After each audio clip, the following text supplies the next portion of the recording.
Assalamualaikum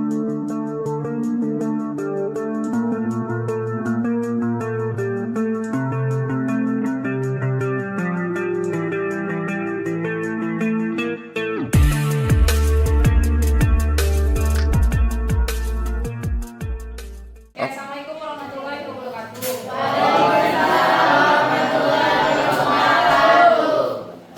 Walaupun dengan kondisi hujan rintik-rintik, terus udah sore juga ya, apalah. Semester ini, jadi ada beberapa teks yang akan kita pelajari. Sebelumnya, saya pengen kalau saya bisa di depan, fokus dulu sebentar, yuk. Kalau kamu mempelajari tes itu, kamu biar tahu mana yang hoax, mana yang bukan. Apalagi masa remaja kayak gini, rata-rata kalau kamu membaca sesuatu artikel atau mungkin kamu lagi scroll TikTok ada teks-teks yang ujaran berita atau informasi apapun, kalau kamu mengetahui dari pembelajaran teks posisi ini fungsinya untuk apa? Biar kamu bisa mencari mana yang hoax, mana yang tidak. Jadi jangan sembarangan mencoba berita-berita yang ada, apalagi dengan sekarang kan dengan sistem internet, terus komunikasi juga. Karena tanpa kamu sadari, kamu tuh hampir 90% seharian kamu tuh gak lepas dari handphone. Ada yang pernah lepas handphone seharian? Ada yang sering? Kalau lagi? Ada informasi nggak di situ? Ada informasinya apa?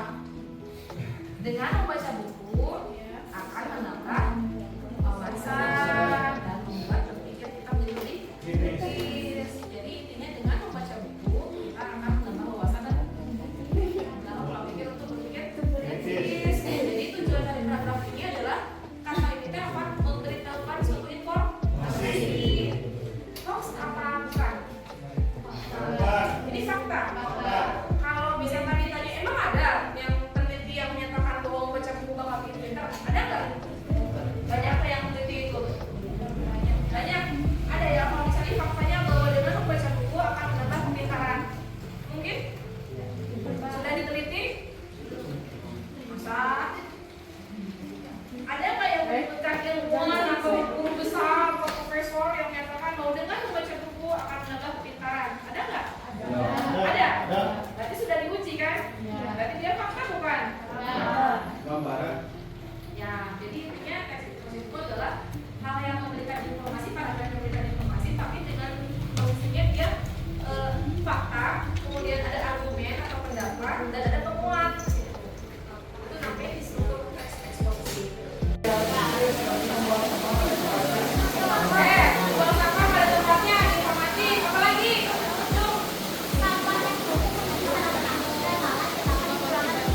Ya, sampah yang menumpuk menjadi sarang penyakit.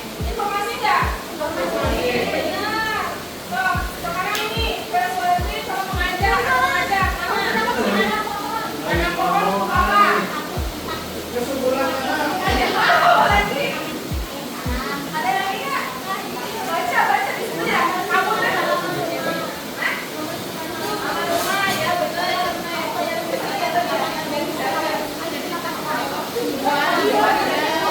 Tiba-tiba oleh karena itu karena ini bapak itu ada nggak itu?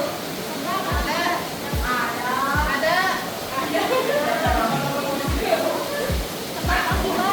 Ya, kalau akibat karena ini dokter itu.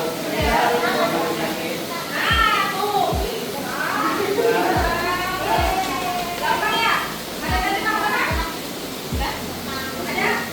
Oke, ngomong ini sudah bagus, dia ngomong ini nih, informatif, persuasif. Waalaikumsalam warahmatullahi wabarakatuh. Ya. Kami dari kelompok 1 akan membacakan teks eksposisi yang berjudul pentingnya menjaga kebersihan. Oke, jadi kalian dapat kalau pakai satu ya? Yang pasti ngapain? Satu teks? Menganalisis atau apa? Identifikasi ya? Identifikasi. Mau ditanya mau bertanya? Mau ditanya mau bertanya? Mau ditanya mau bertanya? Ditanya? Oh, lanjut. Yang ke-1 Kebersihan lingkungan merupakan hal yang penting untuk dijaga demi kesehatan dan kenyamanan hidup. Lingkungan yang bersih akan menciptakan suasana yang nyaman dan serta terhindar dari berbagai penyakit. Yang kedua, argumentasi. Oleh karena itu, menjaga kebersihan lingkungan harus menjadi tanggung jawab semua warga. Bisa ditunjuk nggak? Yang tadi kasus yang mana di situ tuh? Kasus yang mana kasus? Nggak, tunjuk sama seorang, boleh. Itu apa judul? Oke, nah terus kasusnya yang mana? Paragraf pertama yang mulai dari kebersihan lingkungan sampai dengan berbagai penyakit. oke, ini kalian presis yang ini. Ini presis. Oke, ada yang sama nggak? Sama. Presis. Ada yang sama nggak? Presis. Berarti bener ya. Terus yang kedua, Argumentasi. argumentasi mulai dari mana argumentasi? Oleh karena itu menjaga kebersihan lingkungan Sampai ke sampai